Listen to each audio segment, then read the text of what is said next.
열왕기상 19장 9절에서 18절 말씀을 통해 성도는 영적인 당근 생활을 한다라는 제목으로 하나님 말씀 증거하도록 하겠습니다. 성도는 영적인 당근 생활을 합니다. 당근의 뜻이 많이 변했죠. 처음 당근의 뜻은요, 당나라에서 넘어온 뿌리 채소라는 그런 뜻이었어요. 사실 제가 설교 준비하기 전까지는요, 이게 달달하는, 그래서 엿당자에 뿌리 근자일 거라고 저는 믿어 의심치 않았거든요. 이 당근이 좀 달달하니까 단맛이 나는 뿌리. 근데 어원을 찾아보니까 그게 아니더라고요. 이 당나라 할 때 그 당자고요, 당나라에서 넘어온 뿌리 채소, 그런 의미입니다. 그러니까 음식 중에 좀 이런 어원들이 있어요. 우리가 말한 당면도 그런 개념이에요. 당나라에서 넘어온 면, 그래서 당면입니다. 그 이전에는 이제 당근 그러면 이제 그 빨간색 뿌리 채소를 생각했죠. 가능하면 잘 먹지 않는 채소. 저는 그래요. 말 그대로 그냥 먹는 당근이에요. 먹는 당근. 카레에 들어있으면 어쩔 수 없이 먹지만 생 당근은 거의 먹지 않는 그런 당근. 저는 당근 향을 별로 좋아하지는 않습니다. 먹는 당근이었거든요. 그러다가 이제 90년대 후반에 새로운 뜻이 추가되었죠. 당근. 당연하고 근거 있는 소리, 여기에 줄임말로 당근이라는 말을 쓰기 시작했습니다. 청년들한테 이거 설명해 주니까 이 뜻이 있었는지조차도 모르더라고요. 그냥 당근은 물론이지라는 뜻 자체로 생각을 하던데, 원래 처음 이 단어가 만들어질 때는요, 당연하고 근거 있는 소리라는 말을 줄인 거예요. 예를 들어 그런 거죠. 야, 너 지금 졸고 있지? 당근이죠. 원래 설교 원고인 너 졸고 있는 거 아니지? 이렇게 적혀 있었는데 졸고 있는 거 아니지? 당근이죠. 당연한 말씀하시네요. 그런 거죠. 목사님 고기 좋아하시죠? 당근이죠. 당연하고 근거 있는 소리. 저 정말 고기 좋아합니다. 지금은 이제 너도 나도 줄임말을 잘 쓰고 있지만, 사실 1990년대 후반만 해도 이 줄임말을 잘 안 쓸 때 분위기죠. 그래서 주변에, 그러니까 어른들은 당근이란 말을 잘 쓰지 않고 그냥 좀 젊은 사람들끼리 또래 사이에 약간 은어처럼 이 당근이라는 단어를 좀 썼거든요. 누가 어른이 너 이번에 학교 가야죠, 당근이죠, 이렇게 하지는 않았다는 거죠. 그러던 당근이 2015년 7월부터 달라졌습니다. 요즘 길거리에서요, 종이 가방을 들고 서성이고 있는 사람이 있으면 당근 때문에 지금 서 있는 사람이라고 생각하면 크게 틀리지 않아요. 그러니까 물건이 필요하다고 생각을 하면 당근을 합니다. 이때 말하는 당근은요, 2015년 7월에 개발된 스마트폰 중고 거래 어플리케이션 프로그램이죠. 그러니까 당근 마켓입니다. 저희 가정도 당근 거래를 많이 이용합니다. 사실 그렇게 많이 이용한다고 생각하지 못했거든요. 설교를 준비하면서 한번 세보니까 평균 한 달이나 두 달에 한 번 이상은 당근으로 물건을 산다라는 걸 제가 발견을 했습니다. 불과 이번 주에도 당근으로 물건을 하나 또 샀고요. 그러니까 그 중고거래 중고거래 그 어플 이름이 당근 마켓이죠. 근데 그렇게 이름이 지어진 이유가 뭐냐면, 당신 근처에 따뜻한 중고 직거래 어플, 그거예요. 당신 근처에 있는 따뜻한 중고 직거래. 처음 말한 당근, 먹는 당근은 당나라에서 온 뿌리 채소의 줄임말이었고, 이후에 당근은 당연하고 근거 있는 말의 줄임말이었고, 지금의 당근은 당신 근처에 따뜻한 중고 직거래의 줄임말인 거죠. 그러니까 당신 근처에 있는 따뜻한 중고 직거래. 사람들은 내 근처에서 있는 믿을 만한 직거래 혹은 믿을 만한 이웃을 찾죠. 그래서 요즘은 당근의 동네 생활이라고 해서 음식점 찾고 싶어서 거기다 질문하는 경우 있더라고요. 저도 한번 질문을 해봤어요. 장안동 근처에 탕수육 맛있는 집 있냐고 질문하니까 몇 개 답변이 왔던데 만족하지 못했어요. 그러니까 당신 근처에 믿을 만한 사람들을 찾는다는 거죠. 성도 근처에는요, 하나님이 계십니다. 그러니까 영적인 당근 생활. 전 이렇게 정의해요. 먼저는 당신 근처에 하나님이 계신다. 정확히 영적으로 표현하면 우리 안에 하나님이 계시는 거죠. 그러니 성도 근처에는 하나님의 일하심이 있습니다. 그러니까 오늘 나눌 영적인 당근 생활 두 가지예요. 내 안에 하나님이 계심을 깨닫는 것, 당신 근처에 계신 하나님, 당근 하나님을 우리가 붙드는 거죠. 또 하나는 당신 근처에 하나님의 사람들이 있다라는 거예요. 그러니까 성도 주변에는 하나님의 사람들, 믿음의 동력자, 한몸된 지체들이 있다라는 거예요. 당근 동역자가 있다라는 겁니다. 그러니까 영적인 당근 생활이란 뭐 중고 거래를 말하는 게 아니고요.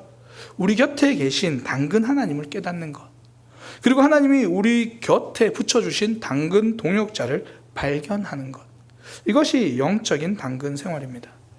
성도는요, 곁에 계신 하나님, 더 정확히 말하면 우리 속에 계신 하나님이시지만 그 우리 곁에서 일하신 하나님을 붙듭니다. 오늘 본문은요, 하나님께서 좌절한 엘리야를 만나주시는 장면이에요. 이 갈멜산 전투에서 승리하고 그런데도 불구하고 엘리야가 좌절하잖아요. 좌절하고 좌절을 하면서 거의 절망하죠. 그런 엘리야에게 하나님이 제일 처음 하신 일은 먹이시는 일이잖아요. 먹어라, 그리고 좀 자라. 사실 이 원리가 굉장히 중요합니다. 너무 지쳐 있으면요, 일단 몸과 마음부터 회복시켜야 되는 거죠. 하나님께서 그렇게 하셨으니까. 그러니까 지금 아무것도 못할 만큼 지쳐 있으면요, 그렇게 낙심해 있으면 그때 무조건 기도하자, 예배하자, 사실 그럴 힘도 없을 때가 있거든요. 그럴 때는 그냥 밥 먹으러 가자, 같이 밥도 먹고 또 잠도 재우고 최소한 눈물 닦을 때까지는 기다려주는 거죠. 마음을 추스릴 수 있을 때까지는 기다려주는 거예요. 그러나 그곳에 머무르게 해서는 안 된다는 겁니다. 일어날 힘이 생겼으면 예배의 자리로 보내야 하는 거죠. 기도의 자리로 보내야 합니다. 하나님은 이제 일어날 힘이 생긴 엘리야에게 호렙산으로 가라라고 말씀하시는 거예요. 그러니까 우리는 우리가 흔히 이제 시내산, 호렙산 같은 산이거든요. 이후에 제가 계속 시내산으로 그냥 편의상 설명하겠습니다. 시내산으로 하나님 가라, 그렇게 말씀하시는 거예요. 시내산은 하나님의 임재가 있는 곳이잖아요. 하나님을 만나는 곳, 하나님을 만났던 곳. 그러니까 예배의 자리죠. 기도의 자리죠. 그곳으로 가야 진짜 일어섬이 가능하거든요. 진짜 회복이 가능합니다. 그래서 그리고 나서 하나님이 엘리야에게, 그 시내산에 도착한 엘리야에게 하나님 앞에 서라라고 이야기를 하십니다. 뭐 정확한 오늘 성경에 그 개정 성경 표현으로 하나님 앞에서 산에 서라. 그러니까 말이 좀 복잡한데요. 그러니까 시내산 위에 서 있는 게 하나님 앞에 서 있는 거다. 그렇게 시내산 위에서 하나님 앞에 서라, 그렇게 이야기를 하는 거예요. 그 다음 하나님이 하신 사건이 뭐냐면 산을 흔들고 바위를 부수는 강한 바람을 보내주십니다. 그리고 나서는 지진을 보내주시는 거죠. 그 다음에 불이 타오르기도 합니다. 그러니까 하나님 앞에 서라고 하시더니 산을 흔들고 바위를 부술 만한 엄청난 바람이 부는 거예요. 그리고 나서는 또 지진이 일어나고 불이 일어나고. 근데 그 엄청난 바람 속에도 하나님은 계시지 않았다라고 이야기를 합니다. 그 다음엔 땅을 뒤흔드는 지진이 일어났습니다. 그런데도 하나님은 거기 계시지 않았다라고 이야기를 합니다. 세 번째, 이번엔 불이에요. 아니, 그나마 바람이나 지진은 뭐 엄청나긴 하지만 그래도 우리가 흔히 뭐 자연현상으로 가끔씩은 보거나 들을 수 있죠. 그런데 갑자기 불이 그곳을 휘감기 시작하는 거예요. 놀라운 일이죠. 그렇게 놀라운 일이 있는데도 거기에도 하나님은 계시지 않았다라고 이야기를 합니다. 대신에 세미한 소리, 굉장히 작고 여린 소리가 들립니다. 그것이 하나님의 음성입니다. 하나님이 엘리야에게 알려주시고자 하는 게 이거예요. 때로는 눈에 보이는 크고 놀라운 기적을 통해서도 하나님이 역사하십니다. 모두가 깜짝 놀랄 만한 일도 역사하세요. 그러나 어떨 때는요, 집중하지 않으면 잘 모를 정도로 작고 여린 목소리로 찾아오신다라는 거예요. 20세기 구약의 대가라고 말하는 사람 중에 한 명이 이 월터 브루그만인데요. 그 월터 브루그만이라는 신학자가 이 세미한 음성이라는 말을 이렇게 표현했어요. 소리는 아예 없고 으스스한 침묵만 감도는 상태.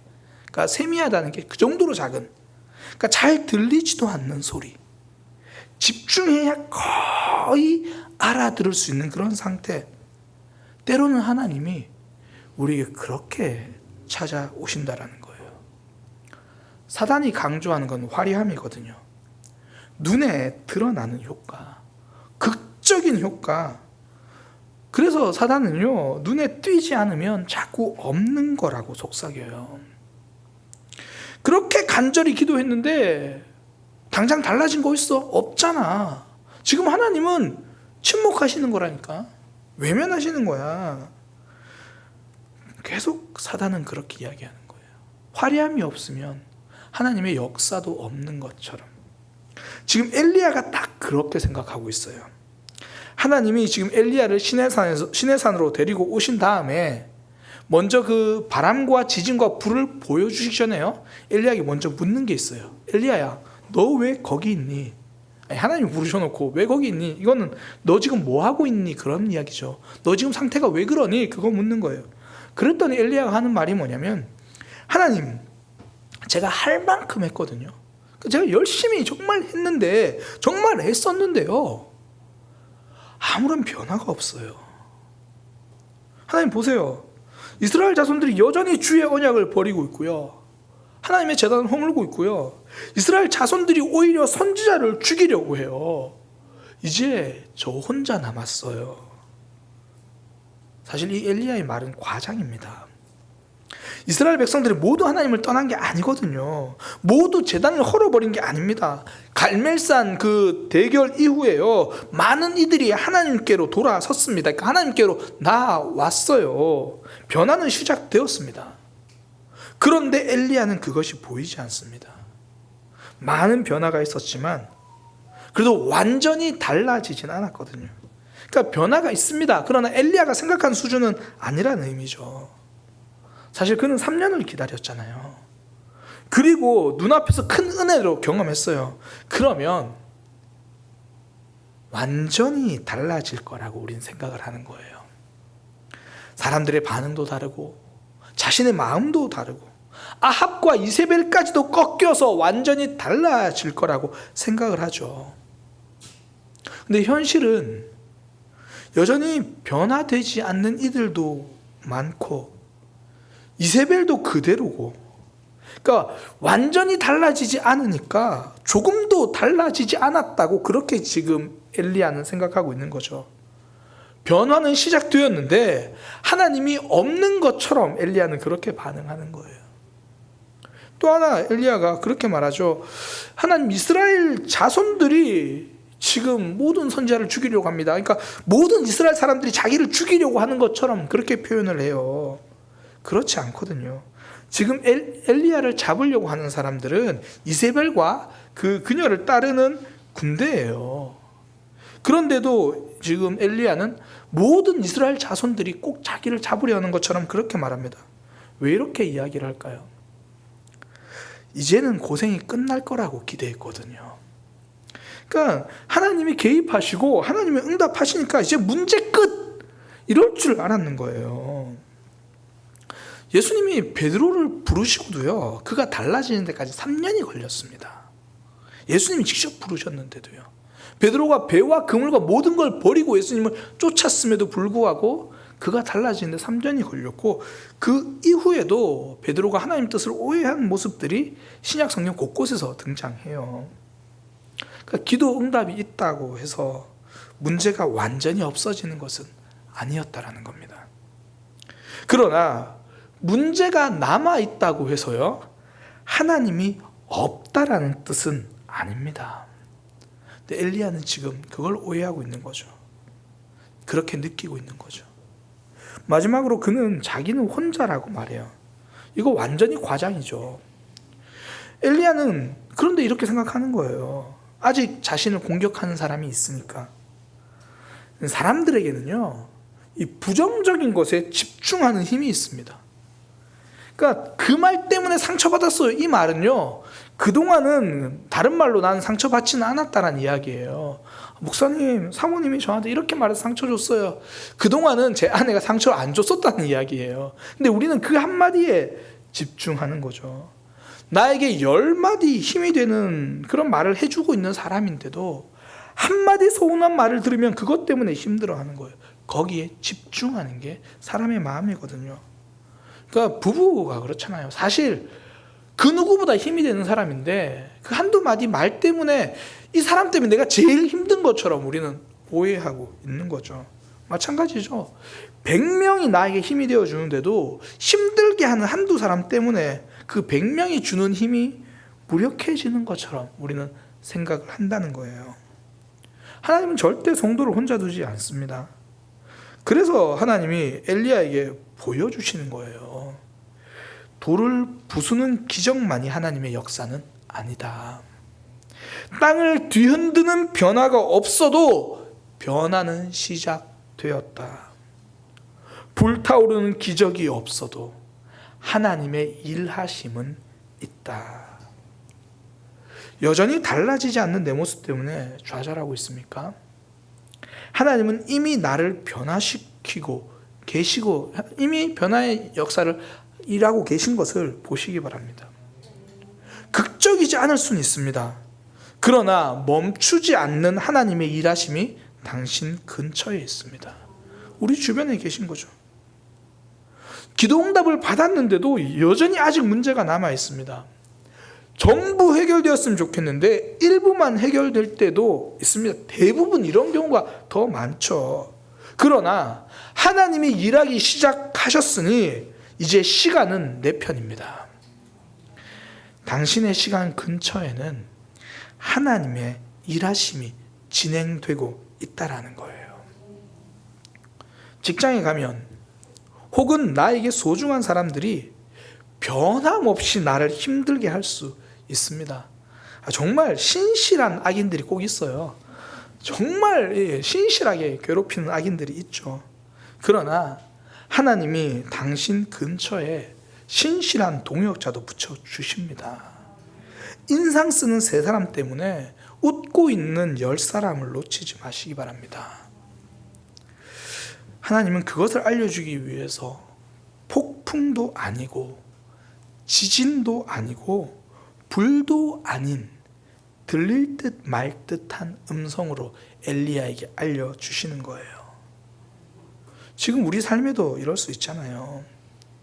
하나님이 정말 지금 내 곁에 계시기는 한지, 하나님 정말 제가 달라지고 있기는 한지 안 들릴 때도 있고 안 보일 때도 많거든요. 그러나 신의 산 그곳에는 분명히 세미한 하나님의 음성이 있다라는 거예요. 지금 내가 신의 산에 서 있다면, 다시 말해서 지금 아직도 내가 예배하고 있다면, 응답은 없고 답답해도 아직도 내가 기도의 자리를 포기하고 있지 않다면 그 하나님의 음성은 우리는 못 듣고 있더라도 우리 주변을 이미 가득 채우고 있는 거예요. 당신 근처에는, 아니 우리 속에는 일하시는 하나님이 계십니다. 성도는 이 당근 하나님을 기대하는 사람이에요. 더욱이 오늘 말씀 위로가 되는 것은 이렇게 말했는데도 엘리야는 못 깨달아요. 하나님 다시 묻거든요. 너 지금 어디 있느냐? 엘리야는 똑같이 말해요. 그래도 하나님은 또 엘리야에게 여전히 사명을 주시고 말씀하신다는 거예요. 오늘 말씀을 통해서 세미하게 정말 들릴 듯 말 듯 하지만 하나님이 우리 곁에 계시고 일하신다는 말씀을 들었어요. 그런데 눈을 떠봐도 그 목소리는 들리지 않고 그 하나님 느껴지지 않고 엘리야처럼 여전히 똑같은 자리에 앉아 있을 수 있습니다. 우리는 똑같은 자질에서 하나님이 안 보인다고 말하지만 하나님이 여전히 우리 속에서 우리 곁에서 일하고 계십니다. 성도의 영적인 당근 생활, 당신 근처에서 일하고 계신, 말씀하고 계신 그 하나님을 바라보는 거예요. 기대하는 겁니다. 또 하나 성도의 영적인 당근 생활은요, 당근 동역자를 발견하는 겁니다. 그러니까 성도 주변에 하나님의 사람들, 믿음의 동역자, 우리 교회에서는 지체들이라고 표현하잖아요. 지체들이 있다라는 거죠. 당근 동역자가 있습니다. 엘리야가 혼자라고 말하니까요, 하나님이 엘리야에게 3명을 소개시켜줘요. 그 먼저는 이 아람 사람을 소개시켜 주는데요, 하사엘이라고 소개시켜 줍니다. 다메섹에 가서 하사엘에게 기름을 부어 왕으로 삼아라. 이 다메섹이 아람의 수도거든요. 수도. 그러니까 그곳에 가서 하사엘을 아람 왕으로 만들어라 그래요. 그러니까 다메섹이니까 아람 사람, 그러면 아람은 이스라엘과 계속 지금 전투적인 나라거든요. 그러니까 전혀 내 편일 것 같지 않은 그런 사람을 통해서도 하나님의 일하심을 만들어 가신다라는 거예요. 왜 그런 동역자들 있잖아요. 정말 나한테 크게 도움이 안 되고 늘 나를 힘들게 하는 사람. 근데 가끔은, 아니 많은 경우에는 그 사람들을 통해서 내 신앙이 자라잖아요. 제가 특별 새벽 기도 때 그런 말씀 한번 드렸습니다. 내가 그 사람을 품고 그 사람을 기다려서 그 사람이 변화되면 나의 동력자가 되지만 내가 품었는데도 그 사람이 변화되지 않으면 그 사람은 우리의 스승이 될 것이다. 우리가 그걸 통해 변하거든요. 그러니까 우리 주변에 보면 이 반대쪽에서도 일하는 사람이 있어요. 흔히 반면교사라고 말하죠. 근데 주로 하나님은 그런 사람을 통해서 우리가 만나게 되더라고요. 그러니까 신앙의 패턴들이 많이 그런 것 같아요. 주로 짐이 되는 사람을 통해 하나님을 만나고요. 그렇게 하나님 만나고 나면 힘이 되는 사람을 통해서 그 믿음을 자라게 하신다는 거죠. 그러니까 하나님은 하사엘을 그렇게 소개시켜 주는 겁니다. 그리고 다음에는 예후에게 기름을 부어 이스라엘 왕으로 삼으라 그래요. 예후는 이스라엘 장군이거든요. 근데 그가 왕이 되어서 아합 가문을 멸망시킵니다. 그러니까 비록 예후가 끝까지 신실하지는 못했어요. 그러나 함께 일하기는 했던 사람이라는 거죠. 그 우상을 무너뜨리고 그 바알 선지자들을 죽이는 일을 앞장섰던 사람이거든요. 하나님이 심판의 도구로 쓰였습니다. 그러니까 하나님의 일하심은 함께 한 거예요. 왜 우리 그런 거 있잖아요. 스포츠에 보면 그 한 타임을 위해서 쓰는 선수들이 있거든요. 뭐 예를 들어 뭐 야구에 보면 그 원포인트 선수 교체라는 게 있어요. 그 타자 중에 좌타자라고 해서 왼쪽으로 치는 그 타자가 있으면 그때만 그 선수를 상대하려고 그 선수 아니면 강한 투수를 그렇게 보내기도 하거든요. 그리고 그 선수가 끝나고 나면 투수를 바꿔요. 그리고 원포인트 교체가 있습니다. 심지어 축구에도요, 그런 승부차기 전용 골키퍼가 있는 팀도 있어요. 교체 선수가 남아있으면 승부차기가 되면 골키퍼를 바꾸는 그런 경우도 있어요. 우리 주변에도요, 딱 그때만을 위해서 함께 일하는 동역자들도 있어요. 왜 한참 내가 믿음이 자랄 때 그때 같이 나랑 일했던 사람, 지금 어디 있는지도 모르겠지만, 지금은 교회는 다니고 있는지도 모르겠지만 그런 사람들 있죠. 돌아보면 참 그때 나에게 힘이 되었던 사람, 지금은 그 사람이 어디 있는지도 모르겠어요. 지금은 나를 힘들게 하는 사람일 수 있는데, 생각해보면 정말 뜬금없이 나와 함께 하나님의 일을 해갔던 사람들도 있는 거예요. 또 이런 경우 많죠. 정말 뜬금없이 나를 전도하고 사라진 사람들. 제가 의외로 대화해 보니까 이런 분들이 꽤 많더라고요. 저도 제 친구들이 저를 전도하고 아무도 교회를 안 다녀요. 그러니까 저 하나 그 신을 침례교회 남겨놓고 그 6명, 7명 되는 친구들이 다 사라졌거든요. 근데 그런 경우가 의외로 있어요. 뜬금없이 나를 교회랑 연결을 시켜주는 사람. 그러니까 하나님께서 우리에게 붙여준 사람들 중에 그런 사람들도 있다라는 거죠. 또 하나는 이제 엘리사예요. 이건 두말할 필요가 없죠. 정말 엘리야의 동역자 그러면 이제 엘리사라고 말할 수 있잖아요. 그 엘리야가 했던 일을 그대로 이어받아서 더 크게 일한 사람들, 하나님의 나라를 위해서 쓰임받은 사람. 성경에서요, 개인으로는 예수님 다음으로 많은 기적이 기록된 사람이에요. 모세와 여호수아는 좀 스케일이 크잖아요. 그 나라가 같이 했다라는 의미가 큰데 정말 그 개인으로는 그래요. 개인으로는 개인 그 개인의 순수한 그 개인을 통해서는 이 예수님 다음으로 엘리사의 기적이 많아요. 그러니까 이런 사람도 하나님께서 우리에게 붙여주신다는 거예요. 근데 이 하사엘과 예후와 엘리사의 공통점이 하나 있어요. 지금은 없다라는 거예요. 지금 정말 힘든 엘리야한테 지금은 없다라는 거예요. 하나님 그 엘리야에게 네가 가서 그 사람들에게 기름을 부어야 할 거다. 공통점은 지금은 곁에 없고요. 하나님이 약속하신 사람들이에요. 그러나 엘리사를 통해서 세우실 거라고 약속하신 사람이죠. 직접 엘리야가, 그러니까 엘리야를 통해서, 그러니까 직접 엘리야가 세운 사람도 있고요. 통해서 세워진 사람들도 있습니다. 그러니까 지금 내 곁에 하나님이 보내신 동역자가 보이지 않는다면 그건 하나님이 나를 통해서 만들어 가실 거라는 뜻이에요. 제가 군에 있을 때요, 제가 처음 이제 군대 자대 배치 받았을 때는 거기 신우회가 잘 조직되어 있었어요. 그래서 저는 정말 하나님의 은혜로 정말 그들이 보기에 쟤는 진짜 기독교인이구나라고 이렇게 알 수 있는 기회가 있었어요. 굉장히 고난을 받은 건 아니고 자대 배치 받자마자 그 당시에 포항에서 물난리가 났거든요. 그래서 대민 지원을 나가야 돼요. 대민 지원을 나가면 일하고 나면 수고했다고 이제 그 농장 주인들이 막걸리를 주거든요. 근데 그때 나오는 술은 굉장히 양이 적어요. 근데 제가 이제 그래도 쫄병이라고 술을 안 줄 수는 없으니까 저한테 막걸리를 주니까 제가 저는 크리스찬입니다. 보통은 남들은 이제 많은 분들이 뭐 술 때문에 굉장히 많이 맞았다라는 분인데 저는 안 맞았어요. 안 그래도 없는 술 안 마시겠다 그러니까 굉장히 좋아하더라고요. 그리고 그때부터 아 쟤는 진짜 크리스찬이야라고 이렇게 오해해주기 시작했어요. 그래서 부대에서도 야 남들은 몰라 너는 신우회 가 이런 분위기로 제가 이제 신앙생활을 했어요. 근데 그러다가 얼마 있지 않아서 제가 다른 부대로 전출을 갔어요. 갔는데 거기에는 신우회는커녕 아무것도 없는 거예요. 근데 나중에 제가 거기서 결국은 신우회가 조직되고 뭐 교회 안에 성가대도 만들어지고 되더라고요. 처음엔 이 막막한 곳에서 어떻게 신앙생활을 안 했는데 감사하게도 부족한 저를 통해서 하나님께서 영혼들을 세워가게 하시더라는 거죠. 지금 곁에 없다면 하나님이 나를 통해서 그 하나님의 동역자를 만들어 가신다라는 거예요. 그러니 우리는 주어진 곳에서 최선을 다해 하나님에 대해서 나누는 거죠. 영적으로 준비된 사람에게 나누는 것이 아닙니다. 내가 나누기 시작할 때 상대방은 영적으로 준비되어지기 시작하는 거예요. 저는 이걸 이렇게 표현하고 싶어요. 하나님의 일하심의 방법으로는 내가 많이 나누면 저들이 하나님을 만나는 게 아니라 하나님께서 준비하신 영혼을 내가 나눌 때에 발견하게 된다는 거예요. 하나님은 우리를 통해서 일하시는 거죠. 우리 주변에는 당신 근처에는 하나님이 준비하신 동역자들이 있습니다. 지금 내 눈에 보이지 않습니까? 하나님이 나를 통해서 그들을 세워 가실 겁니다. 그리고 무엇보다 우리가 기억해야 될 것. 하나님 그럼 너무 힘들잖아요. 이미 우리에게도 동역자가 있다라는 거예요. 하나님께서 말씀하십니다. 이스라엘 백성들이 큰 어려움을 겪을 때 그럼에도 불구하고 내가 바알에게 무릎 꿇지 않은 7,000명을 남겨두겠다.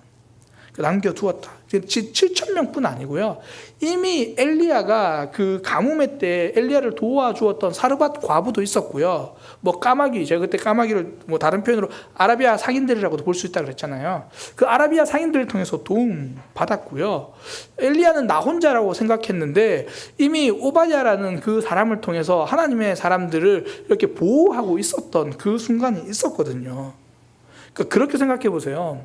지금 내가 이 자리에 있기까지 얼마나 많은 동역자들이 나를 위해서 기도해 주었습니까? 얼마나 많은 이들이 나에게 권면해 주었습니까? 얼마나 많은 이들이 내 곁에서 예배 드려 주었습니까? 이미 우리 곁에는 너무나 많은 동역자들이 붙여 주셨다라는 거예요. 당신 근처에는 하나님이 보내주신 동역자들이 있습니다. 그러니 이미 내 곁에 붙여주셨던 동역자들을 기억하시기 바랍니다.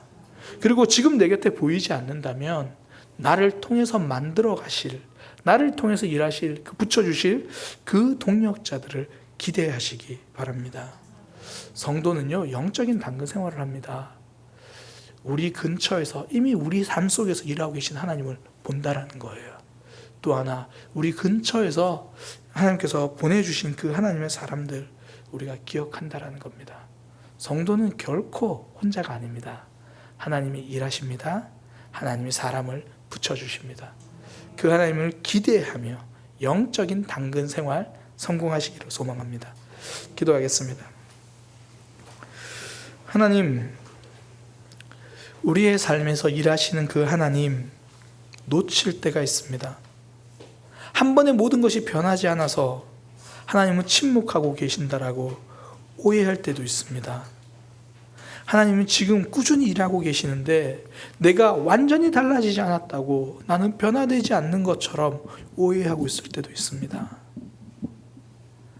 내가 하나님 앞에서 예배하고 있다면 이미 하나님은 우리 속에서 역사하고 계신다는 것 바라보며 기대하게 하여 주옵소서. 하나님이 허락하신 동역자들 바라보며 발견하며 함께 동역자들과 함께 믿음을 세워가는 우리의 삶이 되게 하여 주옵소서. 예수님의 이름으로 기도드립니다.